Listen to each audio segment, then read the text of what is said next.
सबसे पहले हमारे पास क्या होता है कि इसमें रूट डीएनएस सर्वर होता है। रूट डीएनएस सर्वर मतलब जैसे हम लोग कोई करना चाह रहे हैं, किसी कोई भी हम लोगों ने दिया हुआ है, होस्ट नेम वगैरह दिया है, तो सबसे पहले किसके पास आएगा? रिजॉल्वर के पास आएगा। रिजॉल्वर यहाँ पर हमारे पास लेट्स सपोज कोई रिजॉल्वर लगा हुआ है। रिजॉल्वर सबसे पहले क्या करेगा कि रूट, अगर रिजॉल्वर हम लोगों ने किस वजह से लगाया हुआ है ना, कि अगर हो सकता है रिजॉल्वर के पास वो पहले, अगर पहली दफा वो पेज ओपन कर रहे हैं, तो वो क्या होगा कि रिजॉल्वर रूट डीएनएस की तरफ से पास कर देगा। लेकिन अगर दूसरी तीसरी मरतबा, एक दफा हम लोगों ने वो पेज ओपन किया हुआ है, दूसरी मरतबा जो है ना अगर ओपन कर रहे हैं, या तीसरी मरतबा ओपन कर रहे हैं, या इसके बाद की मरतबा ओपन कर रहे हैं, तो वो क्या करेगा? रिजॉल्वर को पहले से उसका आइडिया होगा, और वो रूट डीएनएस बजाय उसके कि वो सारा उसका प्रोसेस रिपीट करने के, उसके पास ऑलरेडी हम लोगों ने मेमोरी वगैरह दी हुई होती है, बफर वगैरह दिया होता है, वो उधर से ही उसे रिटर्न कर देगा, होस्ट नेम को डायरेक्ट आईपी एड्रेस दे देगा। लेकिन लेट्स सपोज पहली बार में अगर हमारे पास नहीं होता, तो दो अप्रोच हम लोग फॉलो करते हैं, एक आइटरेटिव और दूसरी रिकर्सिव। तो दोनों अप्रोचेस को देखेंगे आगे फर्दर। तो हम पहले इसका जो है ना इसकी हियरार्ची को देख लेते हैं। तो जैसे ही रिजॉल्वर सबसे पहले क्या करता है कि इसे रूट डीएनएस सर्वर के पास भेजता है।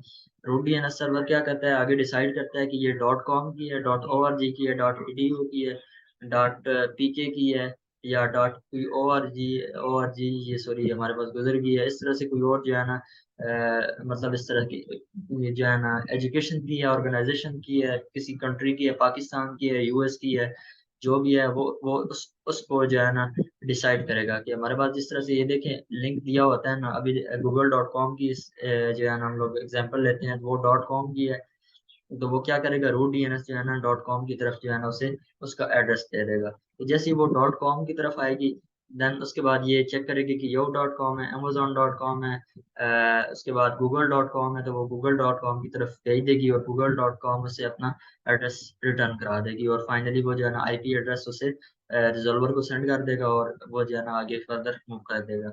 बहरहाल ये जो है ना ये वाला जो है हमारे पास, ये वाला लेवल है इसका रूट डीएनएस का, तो इसे हम लोग रूट डीएनएस ही बोलते हैं। देन उसके बाद ये जो है ना ये वाले जो लेवल्स हैं, डॉट org ऑर्गेनाइजेशंस के नेम है, या किसी कंट्री के नेम है, जो भी उसकी एक्सटेंशन इस्तेमाल हुई भी है, वो हमारे पास टॉप लेवल डोमेन होती है।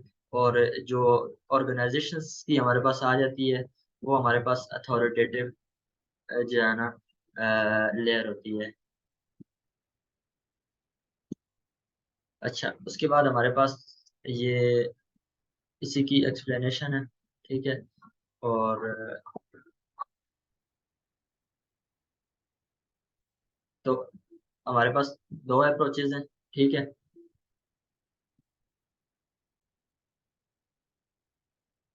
तो एक हमारे पास आइटरेटिव अप्रोच है, और दूसरी रिकर्सिव अप्रोच है।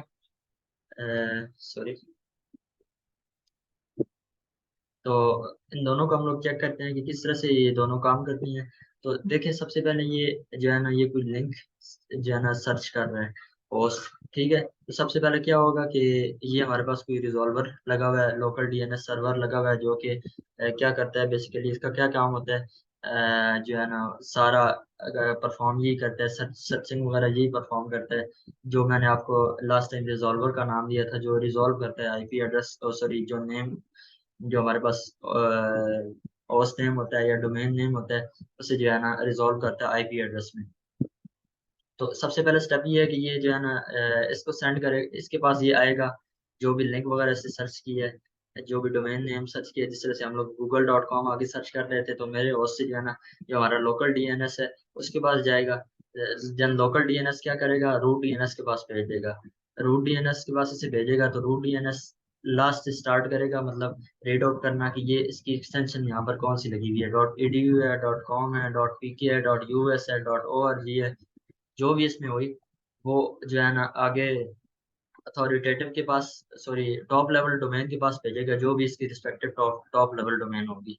बल्कि सॉरी ये इसे रिजॉल्वर को या लोकल डीएनएस को रिटर्न करा देगा, उसका उसका एड्रेस जो हमारे पास टॉप टॉप लेवल डोमेन है। तो ये क्या करेगा? उस टॉप लेवल डोमेन के एड्रेस पे भेज देगा। उसके बाद टॉप लेवल डोमेन जो है ना आगे चेक करेगा कि इसके बाद वो कौन सी अथॉरिटेटिव डोमेन उसकी कौन सी है, ठीक है, और कौन सी ऑर्गेनाइजेशन से है वो, अमेजोन है, गूगल है, कोई और चीज़ है, यूट्यूब है अगर, या कोई जो है ना इंस्टीट्यूशन वगैरह है, तो वो जो है ना चेक कर लेगा। जो जो भी हुआ वो क्या करेगा, उसका टॉप लेवल डोमेन, उसका जो भी अथॉरिटेटिव डोमेन, अथॉरिटेटिव का जो भी एड्रेस होगा वो टॉप लेवल डोमेन से लोकल डीएनएस को अगेन सेंड कर देगा।